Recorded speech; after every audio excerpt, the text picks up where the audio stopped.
You're listening to the #1 podcast made by two guys 40 plus, only one of whom has been positive.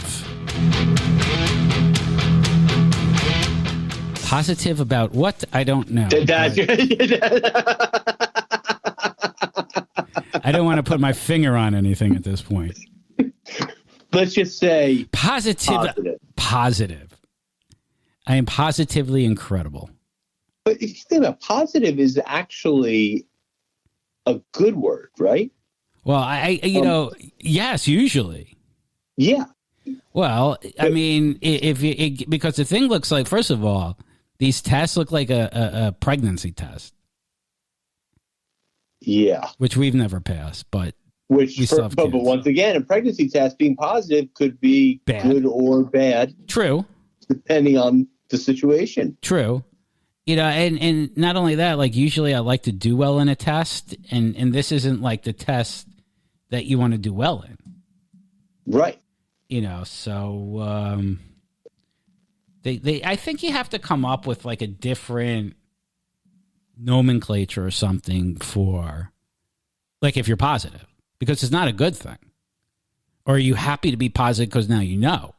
Well, it's like when you say the timer is set to go off. Right. It's really meant the timer is set to go on. Go on. Yeah.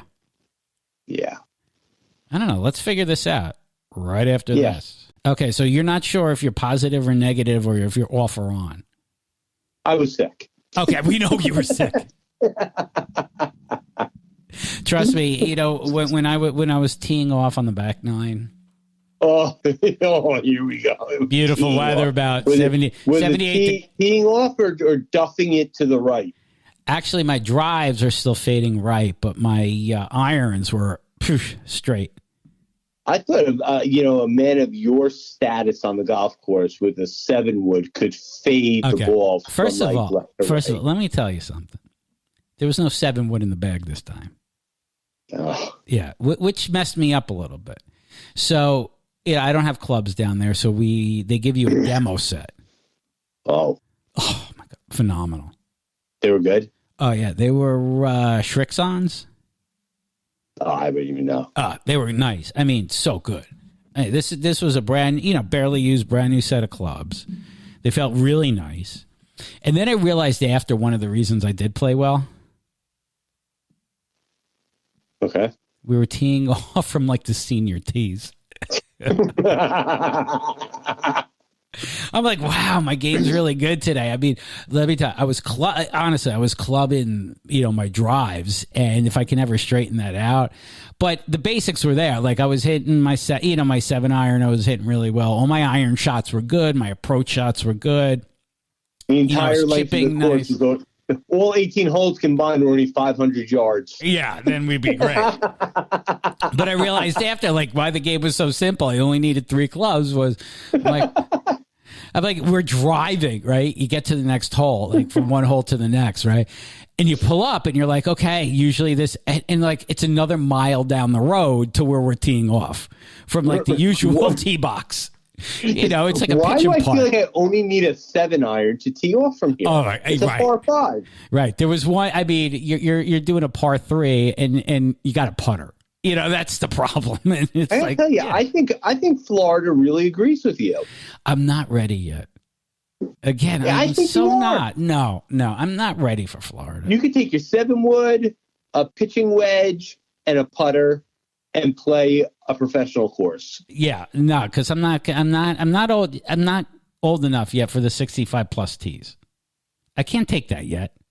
Are they behind or in front of the women's tees? They're like one behind a woman's tee. But they should really be in front of the women's tees. Because I got to imagine that. I don't know. It might have been. You know what? I really don't know their layout there, like 100%. It could be the senior ladies' tees. I don't know. And then the ladies' tees were like half a mile back. I have no idea.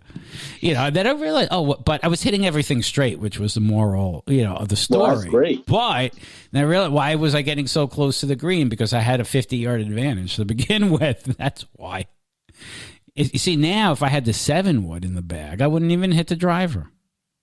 You probably would have played scratch golf. I would have. And then you get with this. the 7-wood. Right. But then what happens is you get this false sense of confidence when you come back to, like, a real course.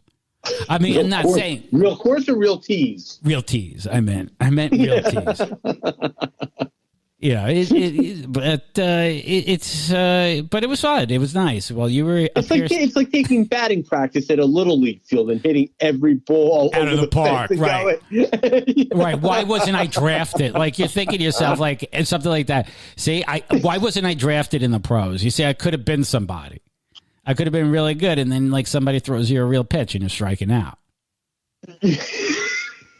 Oh my God! I love growing up. I love basketball. Let me tell you something. I was the MVP. I was a Michael Jordan on my home court on my driveway.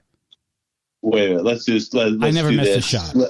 Wait, I don't think this has been announced yet on Aging Immaturely. Ready? Yeah. Rob is a member of the NBA. No, that's not one of my official jobs. That wasn't one of my official jobs. You actually did it backwards.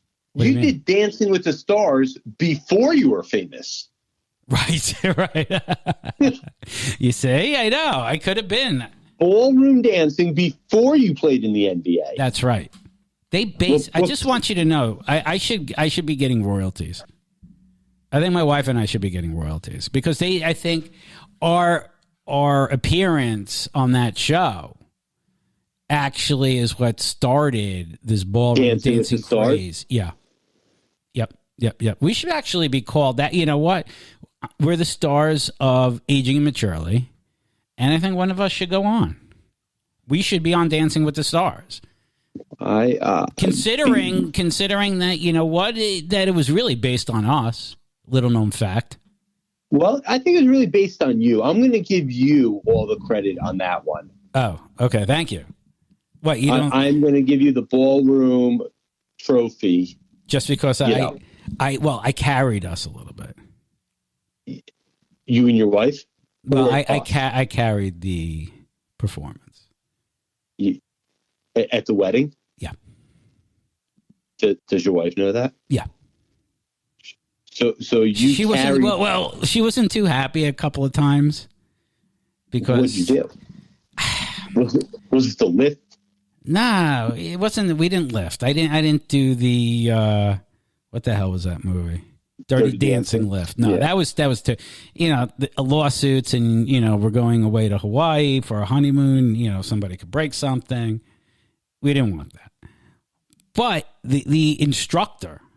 Our dance instructor, which was a female, kept complimenting me on how good I was and how I had to carry the performance and command the performance. At what point did ballroom dancing get you to the NBA? I'm not really sure. Well, I never made it to the NBA. I thought you just said you were like no, I was on my driveway growing up. I mean, I was the greatest player ever. On my driveway growing up, like you could be like your Tiger Woods when you're hitting from the senior tees. That's what I'm saying. I never made it to the NBA. So if you would have seen my performance on the driveway, I would have been a top 10 pick. I would have been a lottery pick, no doubt. Was it a full 10 feet? The ring? Legit 10 foot. Legit 10 feet. Yeah. Were you able to dunk? No, I'm white. No, can't dunk. But I didn't need to dunk. I had an amazing outside shot. Never penetrated the 3-point line. You're one of those people. Yeah, no, I'm a spot up never shooter. Never drive to the basket. I could get when I need to. I use my outside shot, knock a couple of down, and then I use, because they're going to come out and guard me, you fake, and then I can go around them. You use the outside shot to set up your drive to the lane. So you mean you do like the crossover and then the fade away? I can fade away. I can hit crazy shots. It's all body control from the waist up. Do you still have it? Oh yeah. I mean, can you still? Oh yeah. I mean, we could do a couple of quick little videos of you shooting and post them. We could. And you know what? We don't have to do the ones where you have to paste them together and see the ball go in the basket. Yeah, I you got to see this. You got to when the weather gets better and you're done with COVID, we'll take it outside. Yeah. Oh yeah. Right after we play golf. Oh yeah, absolutely. We've got like a whole like decathlon scheduled. Yeah, this is like the second event. Okay, I just hope the hot tub's ready and the masseuse is ready after all this. I mean, we've got golf. Right. We've got basketball. Yeah, yeah. I mean, are we playing like a one-on-one or are we doing horse? No, we could do horse. We can do horse? Yeah. Around the world? Around the world, horse, whatever you want. Foul shots? I don't miss. I'm telling you, ask my kids. I don't miss. They don't like playing with me because dad never misses on the driveway. Were you like Jordan when you would close your eyes and just nail foul shots? You know what? I wasn't a Jordan fan. I was more of a Larry Bird guy. It's really almost two different eras, though. Yeah, but that's what I was an outside shooter. I wasn't, I didn't have that kind of athleticism. Right. But I can hit the key shot. How many? Oh my God! You know how many game winners I had? So you're really more of like a Steph Curry than you are like a Shaquille O'Neal. Exactly. Steph Curry from the outside. I mean, he's got. I got that. Yeah, that's. I'm that with a little bit of a crossover. With a little bit. When I need to. After I set you up, like I said, I have a whole strategy. After I set you up with the outside shot, then I go around you because you're going to anticipate me taking the shot. So if you didn't go to the NBA, where was it that you stopped? Was it like tryouts or was it college? Well, I never made the high school team. Okay. So it wasn't varsity. How about JV? Never made JV.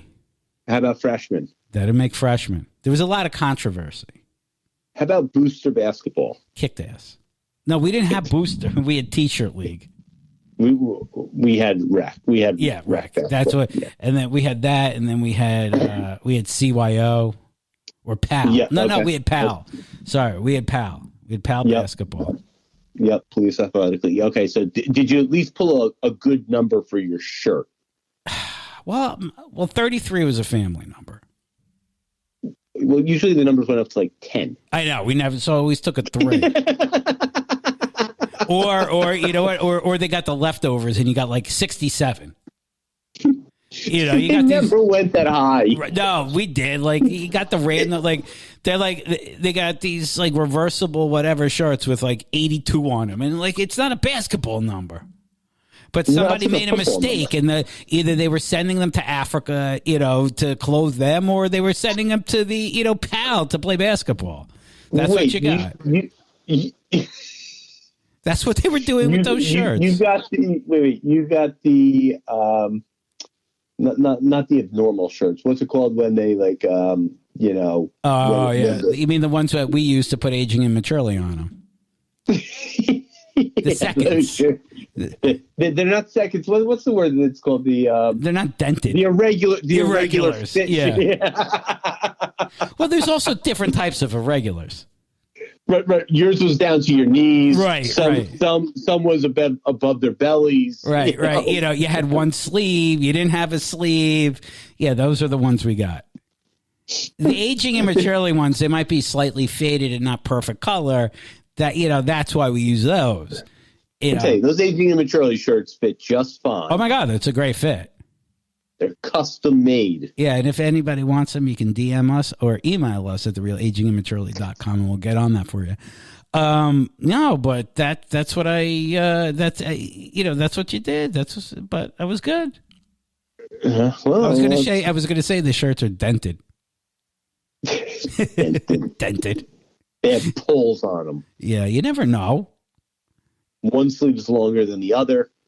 Right. You got, that's what they gave you. What do you want for $25? That how much it cost you? Pal had no money. I played freshman basketball. Oh, you made it. Wow. I didn't know that. What position were you? What position were you? Guard. Really? With your size, you're a guard? I wasn't his size when I was. Oh, okay.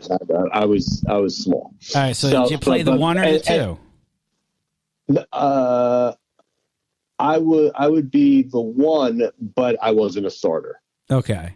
So you're the point guard. You know what I mean? Like I was point guard, but I would be like, off the bench. Okay.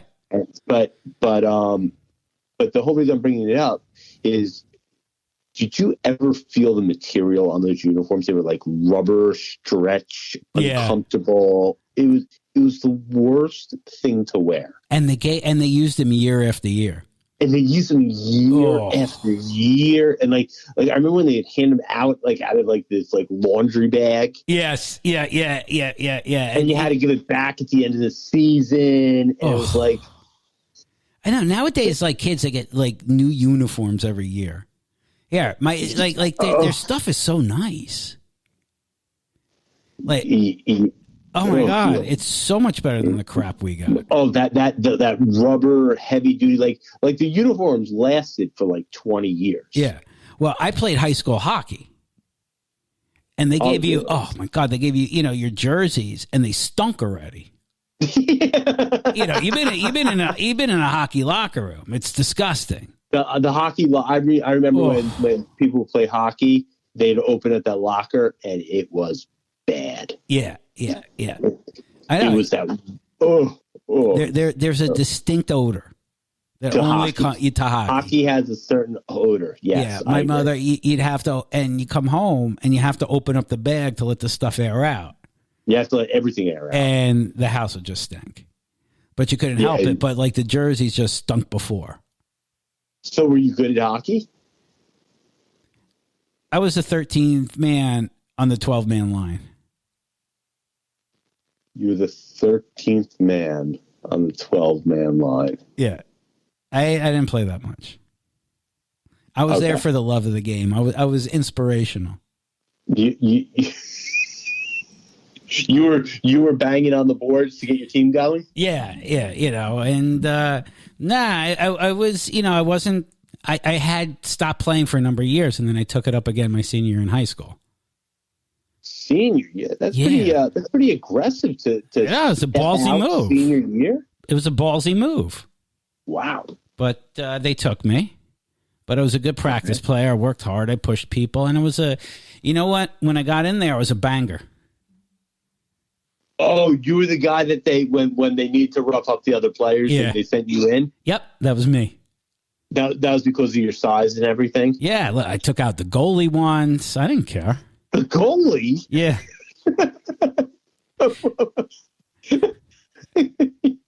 I don't think that's the player they want you to take out. Nah, he said go hit the goalie, so I hit the goalie. Wait. Did you guys win that game? Yeah. So we're in like division championship game, right? Okay. All right. And we're playing one of our big rivals, and they actually have an announcer for the game, like to announce penalties and goals. Oh, nice. Okay. So we get too many men on the ice penalty. Okay. So I go serve the penalty. Yeah, they announced my name, 2 minutes for my mother like says to my father, what the hell did he do? He wasn't even on the ice and he got a penalty. But I made the score sheet. You went into the penalty box and like there wasn't like for like a fight or nothing. Like tripping or too many men on the ice. You went into one non-aggressive penalty exactly in all hockey. Yep, I got it. And you know what? While I'm in the bench serving in the penalty box, make sure you come to the bench right after. Don't go skating around. Was your mom serving you like Campbell's soup like they do in the commercials? No. They don't let you over there. But my coach was very emphatic. Don't try to get into the play. Come right to the bench when the penalty is done. Skate right across. No, it was right next to the bench. Like 2 feet out and in. That was the whole time. Oh my God. Yeah. Make sure you come here right after. Were you in charge of the Zamboni also? No, they wouldn't let me drive that. No? Insurance issues. Oh, okay. Yeah, that would have been fun. You would have been good at that. Yeah, that Zamboni thing ain't easy to drive. Have you ever driven one? No, but I've seen them like do it, and it's not they it's not up and. I mean, it goes up and down, but there's a whole like art form to make sure you get everything. Oh, sure. Yeah. So I'm sure I've seen a Zamboni drive in my day. I don't think you can just cut like grass on a golf course without knowing what you're doing. Yeah, it's a little easier. Yeah, but you got to know, like, are you cutting the fairway or the rough or, the putting green you have to roll. It is an art form. Yeah, I mean, you got to cut the grass this side, but I think I can't imagine. I think like a golf course, there's much more maintenance than there is to the ice. Yes, but there's probably like some kind of a formula to the ice also. Oh yeah, no, you got to keep there's a whole thing to it. I mean, I'm not saying, I'm not diminishing. I'm not diminishing and saying that like the groundskeeper of the golf course is not equal to the Zamboni driver. That's not what I'm saying. So really, okay, so then let's put in compensation. Who do you think gets paid more, a greenskeeper or a Zamboni driver? Are we talking like? Well, here's the thing: like a rink can have one Zamboni driver, right? A golf course is going to have multiple. You can't. You can't cut all that grass by yourself. Right. So take one of those guys. So take one golf greenskeeper, not the head greenskeeper, but the person who drives like the tractor with the special blades. Oh no, the Zamboni guy's making more. You think so? Oh yeah, definitely. You think there's not as many? Yeah, there's only. You're talking about like you can have 20 guys just taking care of a golf course and one Zamboni driver. So what do you think? Yeah, have any hockey games been canceled because the Zamboni driver got COVID? No. They always have they have a backup goalie. They have a backup Zamboni driver. They do. Yeah. They got multiple. They got guys in the. Could you imagine like going to a hockey game and it's like in between periods and then the Zamboni comes out, but the regular guy has COVID, so they've got the backup. It's like banging into the boards. It's an Uber. They find an Uber driver. Call an Uber to come in.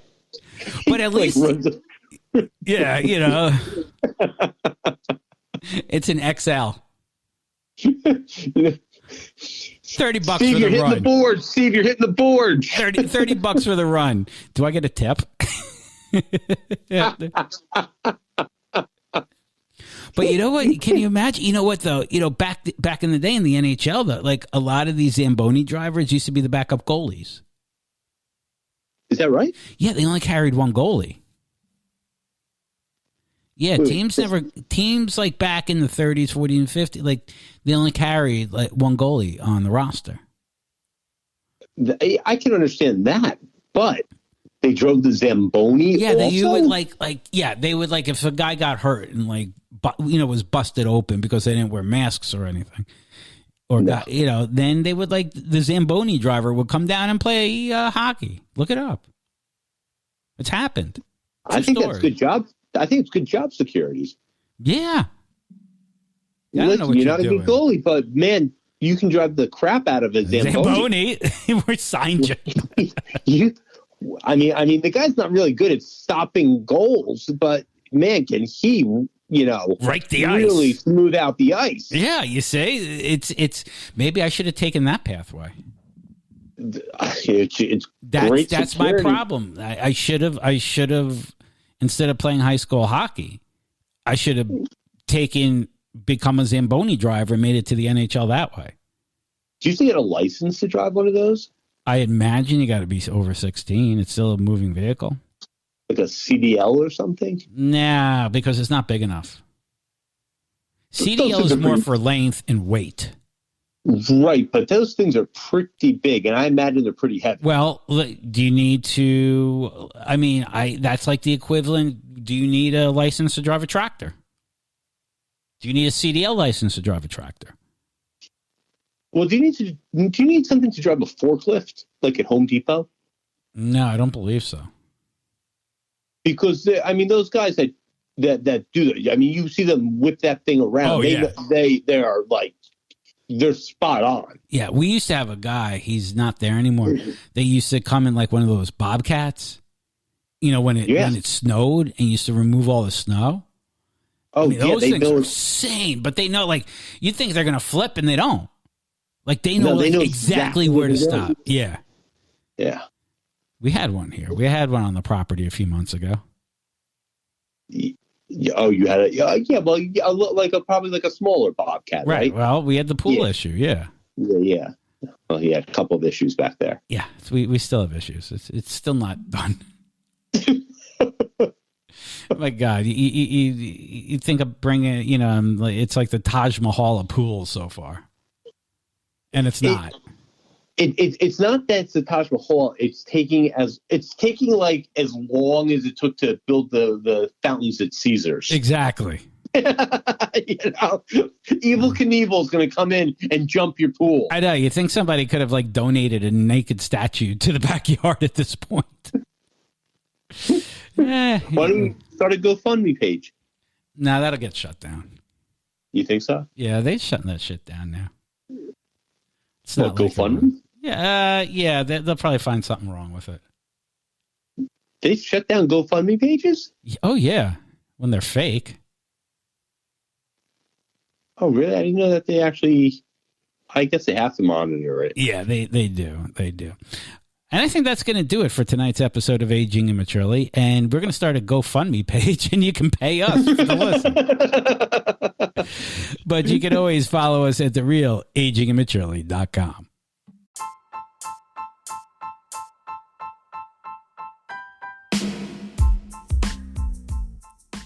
And that's going to do it for today's episode of Aging Immaturely. You can follow us on Instagram at Aging Immaturely, Facebook Aging Immaturely, or you can email us at agingimmaturely@gmail.com.